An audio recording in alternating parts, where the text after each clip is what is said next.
Good morning student. Online classes में Vinayak school की ओर से आप सबका स्वागत है। आज हम कबीरदास जी के पद पढ़ेंगे। साखी और पद और साखी में हम देखते हैं उससे पहले कि कबीरदास जी का जो जन्म है 1398 ईस्वी में काशी में मगहर में हुआ था और देहांत उनका 1518 ईस्वी में हुआ। कबीर निर्गुण निराकार ब्रह्मा की जो आराधना की थी और कबीर की जो रचनाएं हैं वह कबीर ग्रंथावली में संग्रहित है। किसमें संग्रहित है? कबीर ग्रंथावली में। किंतु जो है उनकी रचनाओं का प्रमाणिक ग्रंथ जो है वो विजक है और कबीरदास जी की जो भाषा है वह सदुपड़ी भाषा कहलाती है, यानी कि खिचड़ी भाषा। उनकी भाषा क्या कहते हैं? खिचड़ी भाषा कहते हैं। और कबीरदास जी ने पाखंड, भेदभाव आदि का जो विरोध किया था, छुआछूत का, और हिंदू मुस्लिम की एकता पे जो है बल दिया था। ईश्वर प्रेम, ज्ञान का वैराग्य, गुरु भक्ति, सत्संग और साधु महिमा के साथ आत्मबोध और जगत बोध की जो अभिव्यक्ति है उनके काव्य में हुई है। आज हम जो साखी पढ़ेंगे वह है मानसरोवर सुभर जल।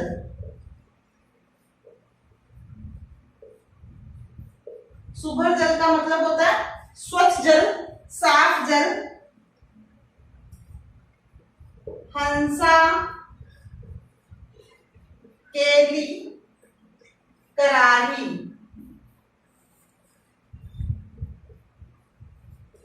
हंसा, केली, कराही। मुक्ताफल,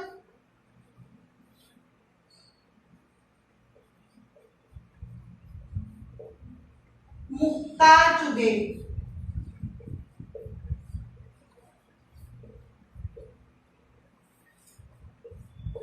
अब उड़ी,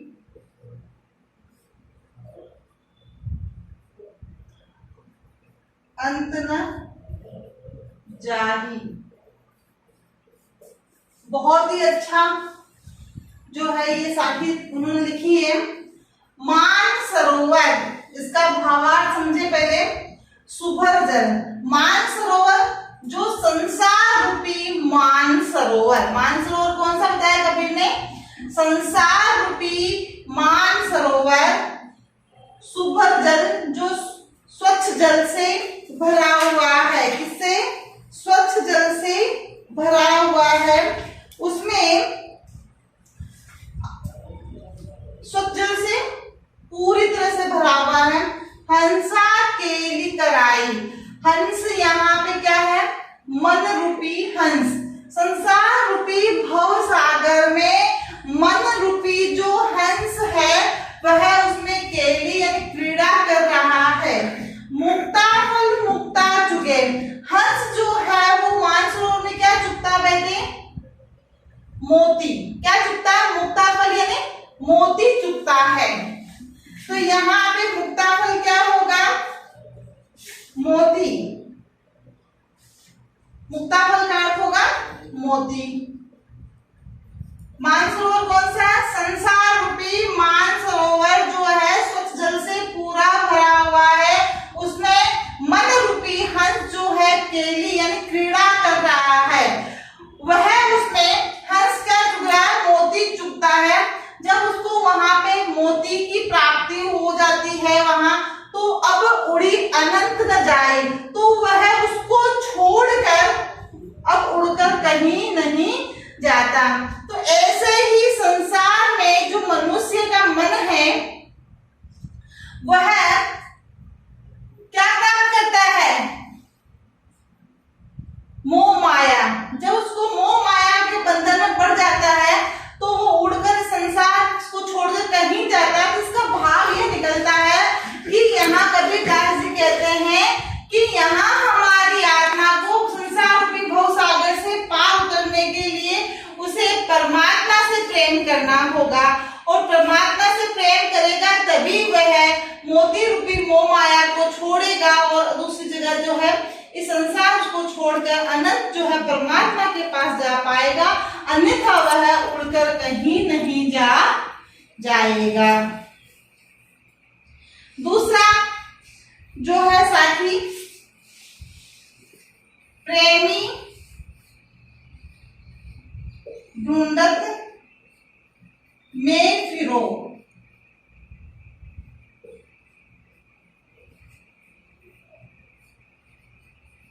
प्रेमी मिले न कोई। प्रेमी ढूंढत में फिरो, प्रेमी मिले न कोई।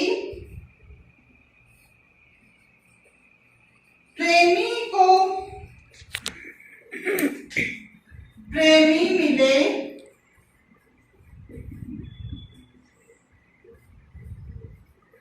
सब विष अमृत होय। देखो यहाँ पहली जो प्रेमी है वो है आत्मा, और दूसरा प्रेमी परमात्मा।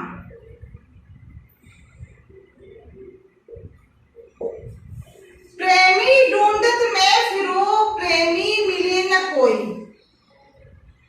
जो हमारी आत्मा है वो किसको ढूंढ रही है? परमात्मा को, लेकिन उसको प्रेमी नहीं, यानी उसका जो प्रेमी है परमात्मा है वो नहीं मिल रहा है। प्रेमी को प्रेमी मिले, पहला प्रेमी आत्मा को परमात्मा की प्राप्ति हुई तो सब विष अमृत होय। तो संसार में जितना विष का मतलब जितने दुख है उसमें सब हमें सुख की प्राप्ति हो जाएगी। जितने विष है वो अमृत में परिवर्तित हो जाएंगे, दुख है वो सारे सुख में। जब हमें ईश्वर की प्राप्ति हो जाएगी, परमात्मा की प्राप्ति हो जाएगी, तो इस संसार में अब कुछ भी दुख नहीं रहेगा, सारे विष जो है अमृत में परिवर्तित हो जाएंगे। तीसरा पद है, हस्ती चढ़िए ज्ञान को,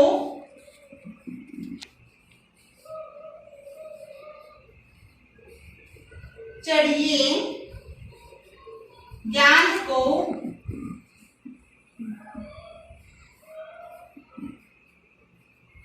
सहज दुलीचा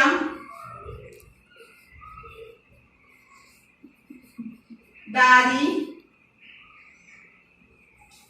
स्वान रूप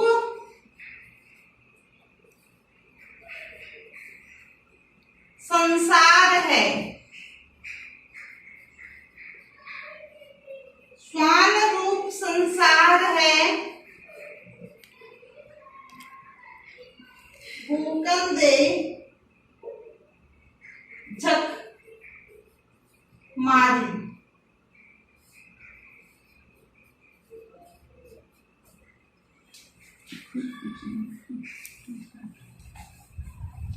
इसमें कबीरदास जी ने बताया है कि मनुष्य को ज्ञान रूपी हाथी पर चढ़कर सहज रूपी दुलीचा डालकर सवार होना चाहिए।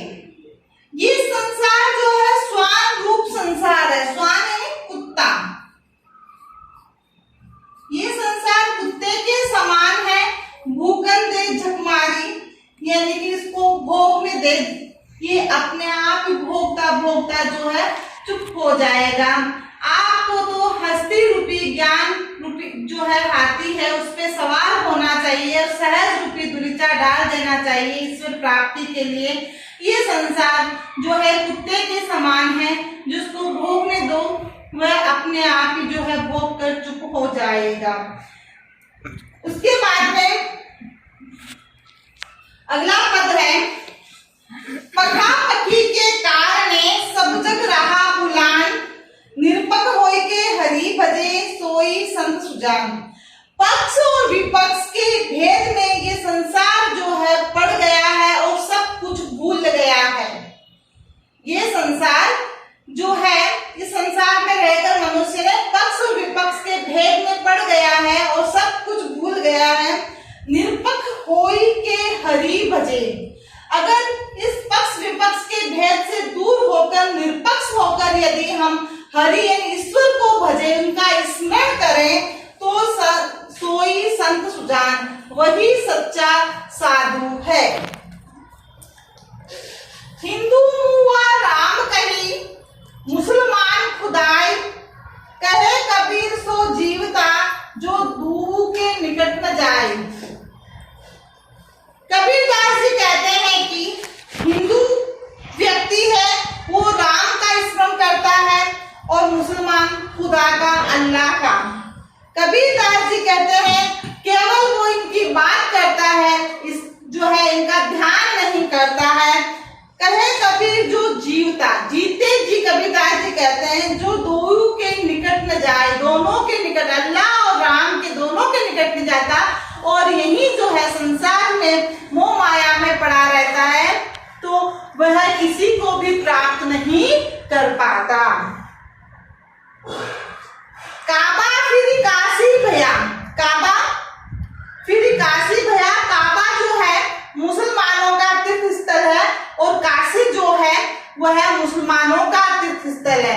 तो मुस्लिम तो है वो काबा तीर्थ स्थल घूम कर आ जाते हैं और काशी जो है हिंदू अपने तीर्थ स्थल पर घूम कर आए। काबा फिर काशी भया, राम भया नहीं। लेकिन उसको जब हमारा मन जो है पवित्र नहीं है, मोह माया के बंधन से छूटा हुआ नहीं है, तो उसको राम की प्राप्ति भी नहीं हुई और रहीम की प्राप्ति भी नहीं हुई। मोटो चून मेदा भया, बैठी कबीरा जी। कहने का मतलब यहाँ है, कबीरदास जी कहते हैं कि जो मोटा आटा पिसा हुआ होता है उसको अगर हम बैठ मैदा भी बना दें तो भी वह क्या कहलाता है, आटा ही कहलाता है। बैठ की कबीरा झिम, बैठ कर कबीरदास जी उसका भोजन करते हैं। अर्थात इस संसार में रहकर हम अगर मोह माया को त्याग देंगे और ईश्वर की भक्ति करेंगे, ईश्वर का ध्यान करेंगे, ईश्वर को ही जो है उसी का भोजन करते समय भी ध्यान करेंगे, तभी हमें ईश्वर की प्राप्ति होगी। इस तरह से हमने कबीर की जो साखियों को है पढ़ा है। उसके बाद एक जो है साखी, ऊंचे कुल का जन्मिया जे करणी ऊंच न होय, सुबरन कलश सूरा भरा साधु निंदा सोई। ऊंचे कुल में जन्म लेने से व्यक्ति ऊंचा या महान नहीं बनता, व्यक्ति अपने कर्मों से ही जो है महान बनता है, प्रसिद्धि प्राप्त करता है। जिस प्रकार सुब्रन यानी सोने का कलश जो होता है उसमें अगर हम नशीला पदार्थ मदिरा डाल दें तो साधु अर्थात सज्जन व्यक्ति उसकी निंदा ही करेंगे, क्योंकि मदिरा जो है वो अच्छी नहीं है। उसको अगर हम सोने के पात्र में डालने के बाद भी वह अच्छी नहीं कहलाएगी, क्योंकि उसकी साधु लोग निंदा ही करेंगे। इस तरह से हमने कबीर की जो साखियां हैं उनको पढ़ा। कल हम कबीरदास जी के पद को पढ़ेंगे। आज का हमारा गृह कार्य देखें।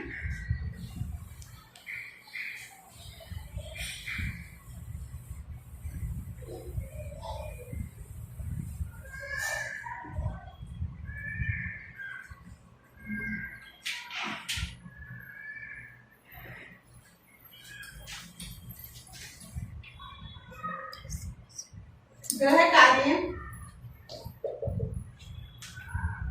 प्रश्न संख्या 1, कबीर की रचनाओं का प्रमाणिक ग्रंथ कौन सा है? कौन सा बेटे? बीजक जो कबीरदास जी का प्रमाणिक ग्रंथ है। मानसरोवर से कवि का क्या आशय है?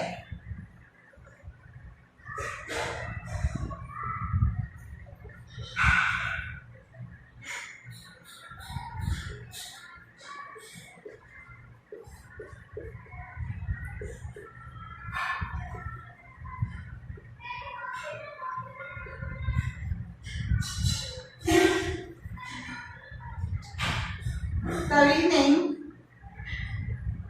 प्रश्न संख्या 3, कवि नहीं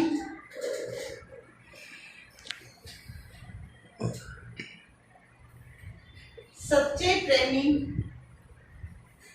की क्या कसौटी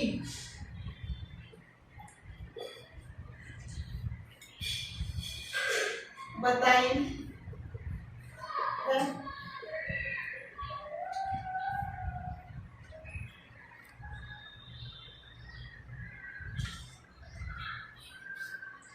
प्रश्न संख्या 4।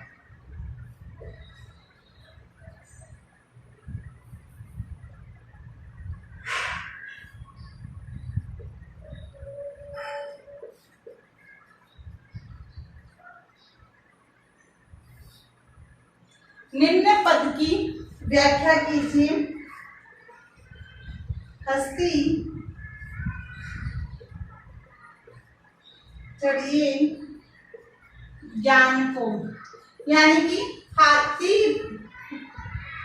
हस्ती यानी हाथी, ज्ञान, इन ज्ञान रूपी हाथी पर चढ़िए सहज दुलीचा डालकर, सहज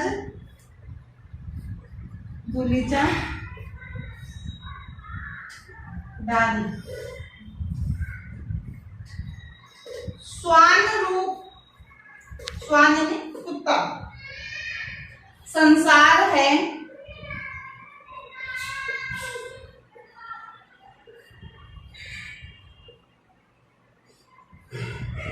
भूखन दे झकमारी। इसकी, इस साखी की क्या करनी है आपको? व्याख्या। निम्न साखी की व्याख्या कीजिए, तो इसकी आपको व्याख्या करनी है। ये 3 प्रश्न करने हैं। आज हमने कबीरदास जी की साखियां जो है पूरी कर ली है। कल हम कबीरदास जी के पद को पढ़ेंगे। Thank you.